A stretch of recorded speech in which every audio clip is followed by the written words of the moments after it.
Alright, magandang gabi na ho sa lahat natin ng mga viewers Luzon, Visayas at Mindanao all over the world. Welcome naman sa ating panibagong video, panibagong reaction, mga ka-action, mga kakampeng.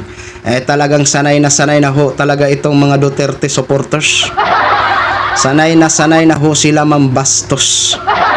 Hindi ko naman po nilalahat ha, hindi ko naman po nilalahat. Ang gumagawa lang ng kabastusan.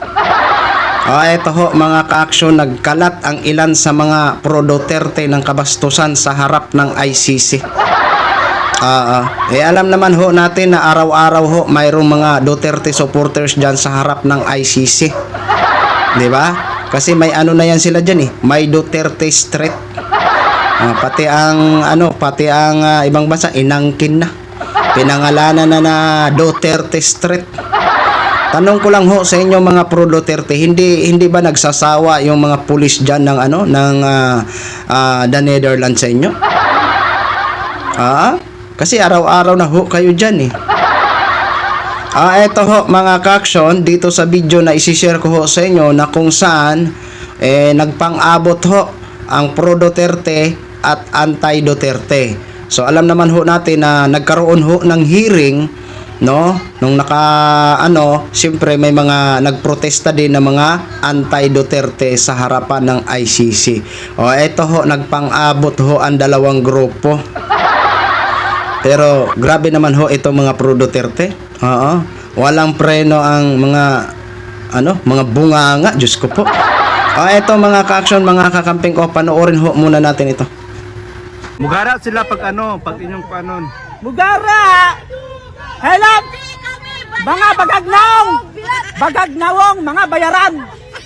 Mga bayaran! Makakapal ang pagmumukha, walang hiya! Mga walang hiya! Makakapal ang pagmumukha, walang hiya! Mahugbilat! Guys, mga auntie nandito din sila sa loob. Tingnan. Nagrally po sila dira guys. Mugara sila pag inyong panon. Mugara! Helap!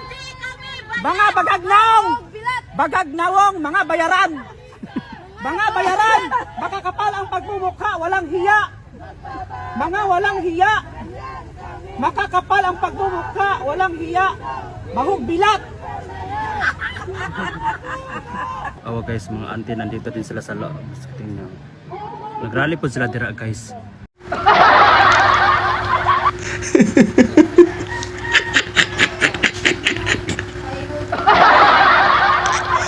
Hindi ako natawa doon sa ang kakapal ng mukha.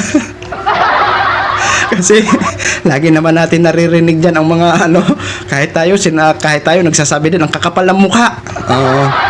Pero doon talaga natawa ako sa isang narinig ko na baho-bilat.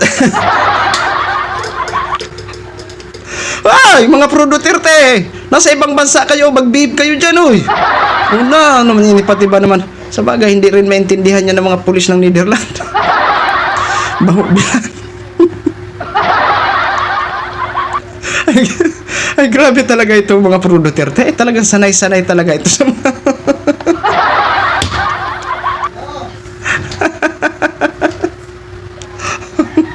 Ay, talaga kayo, ha?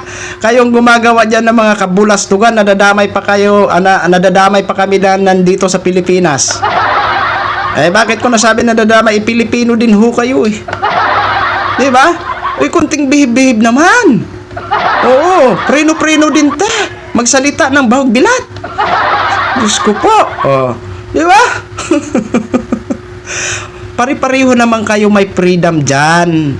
Di ba? Na mag-protesta. Bakit kailangan pa? Sino ba nagsimula kasi niyan? Hindi ho natin alam kung sino ba ang nagsimula niyan. Itong kabilang grupo na pro Duterte, grabe naman ho kasi. Okay na sana yung ang kakapal ng mukha, okay lang. Okay na yung sinasabi nyo na bayaran kasi parang natural na lang yung naririnig natin sa social media. Yung bayaran, kakapal ng mukha. Pero yung bahog-bilat doon sa preno yung taong kayo magsalita dyan, nakakahiya. Huwag kayo magkalat dyan ng kahiyan, Diyos ko po. Pare-pareho naman ho kayo dyan may pinaglalaban. Yung mga anti-Duterte kasi may pinaglalaban din yan. Di ba? O kayo naman ng mga pro Duterte, may pinaglalaban din kayo. bakit kailangan pa ninyo mag ano dyan, na kulang na lang magsambunutan siguro kayo kung malapit na kayo.